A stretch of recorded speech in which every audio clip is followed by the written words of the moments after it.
जय श्री राधे भक्तों, आज हम आपके लिए यहाँ पर लेकर आए हैं तुलसी उपनिषद हिंदी में। तो चलिए शुरू करते हैं।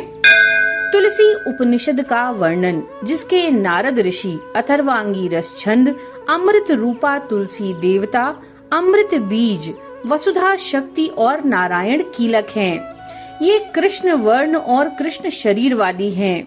ये ऋग्वेद स्वरूपा, यजुर्वेद मन वाली, ब्रह्मा अथर्ववेद प्राण वाली, वेदांग और पुराणों में सुविख्यात अर्थात कल्प आदि वेदांग और पुराणों के द्वारा जिनकी महिमा का ज्ञान होता है, अमृत के द्वारा उद्भूत, अमृत रस मंजरी तुल्य, अंत रहित अनेक प्रकार के रस तथा भोग प्रदान करने वाली, दर्शन से पाप विनष्ट करने वाली, परम वैष्णव रूप भगवान विष्णु को प्रिय, आवागमन समाप्त करने वाली, स्पर्श करने से पावन बनाने वाली, अभिनंदन करने से रोगों को समाप्त करने वाली, सेवन करने से मृत्युनाशक, पूजन में भगवान विष्णु को समर्पित करने से संकट निवारण करने वाली, भक्षण करने से प्राण शक्ति प्रदान करने वाली, परिक्रमा करने से दरिद्रता का नाश करने वाली तथा जड़ की मिट्टी लगाने से महान पापों का विनाश कर देने वाली, तुलसी जी की गंध लेने से शरीरस्थ अंतः के मल का विनाश करने वाली है। जो इस प्रकार जानता है वही सच्चा वैष्णव है। तुलसी जी को अनावश्यक नहीं तोड़ना चाहिए। जहाँ भी दिखाई पड़े तुरंत परिक्रमा कर लेनी चाहिए। रात्रि में इनका स्पर्श ना करें। पर्वों के दिन इनको ना तोड़ें। पर्वों पर यदि कोई तोड़ता है तो वह विष्णु जी का द्रोही हो जाता है। विष्णु भगवान को प्रिय अमृत रूपा श्री तुलसी जी को नमस्कार है। श्री तुलसी जी को हम गुरु शास्त्रानुसार जानते हैं।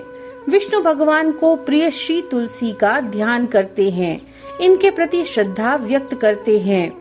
अमृत स्वरूपा वह हमें अमृत प्राप्ति के लिए प्रेरित करे।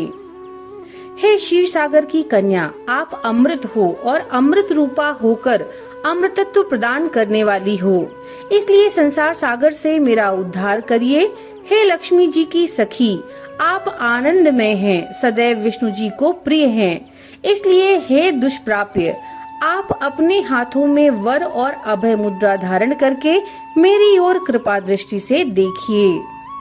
हे तुलसी जी, अवृक्ष यानी चैतन्य रूप होते हुए भी आप वृक्ष रूप में दिखाई पड़ती हैं, इसलिए मेरी जड़ता का विनाश करिए।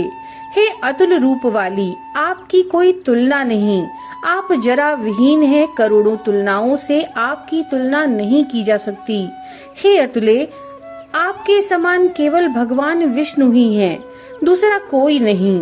आप भगवान विष्णु को प्रिय हैं और संसार का पालन करने वाली हैं। आप देवताओं द्वारा सेवित हैं और मुक्ति प्रदान करने वाली हैं। आपके जड़ में भगवान विष्णु तथा छाया में लक्ष्मी जी का निवास होता है। जिनके मूल में सभी देवता, सिद्ध, चारण, नाग और तीर्थ चारों तरफ से स्थित हैं तथा जिनके मध्य में ब्रह्म देवता निवास करते हैं, जिनके अग्रभाग में वेद शास्त्रों का निवास है, उन तुलसी जी को मैं नमस्कार करता हूँ। हे तुलसी जी, आप लक्ष्मी जी की सहेली हैं, कल्याण प्रद, पापों का हरण करने वाली तथा पुण्यदात्री हैं। ब्रह्म के आनंद रूपी आंसुओं से उत्पन्न होने वाली तुलसी जी, आप वृंदावन में निवास करने वाली हैं। नारद के द्वारा स्तुत्य आपको नमस्कार है। नारायण भगवान के मन को प्रिय लगने वाली आपको नमस्कार है। हे सर्वांग पूर्णे, आप अमृत रूपी उपनिषद रस रूप हो, इसलिए हे कल्याण करने वाली, महापाप रूपी दुरस्तर समुद्र से हमारा उद्धार कीजिए। हे तुलसी जी, आप समस्त पापों को प्रायश्चित रूप हो, इसलिए देवताओं, ऋषियों और पितरों को सदैव प्रिय हो। जो ब्राह्मण श्राद्ध में तुलसी प्रयोग नहीं करते, वह श्राद्ध पितरों को नहीं पहुंचता, व्यर्थ हो जाता है। यदि कोई तुलसी पत्र के बिना भगवान का पूजन करता है तो वह पूजा आसुरी हो जाती है। वह पूजा भगवान विष्णु को प्रिय नहीं होती। बिना तुलसी के यज्ञ, दान, जप, तीर्थ, श्राद्ध, तर्पण, मार्जन तथा देवार्चन आदि नहीं करना चाहिए।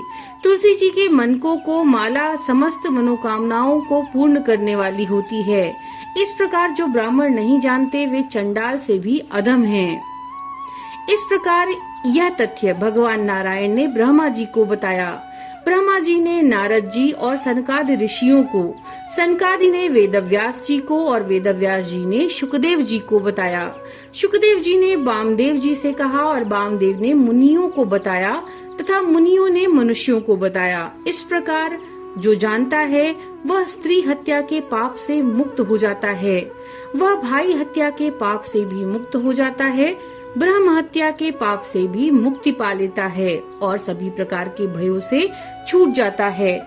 वह महादुख से मुक्त हो जाता है और शरीरांत होने पर बैकुंठ लोक को प्राप्त करता है। निश्चित रूप से बैकुंठ लोक को ही प्राप्त करता है। ऐसा यह उपनिषद है।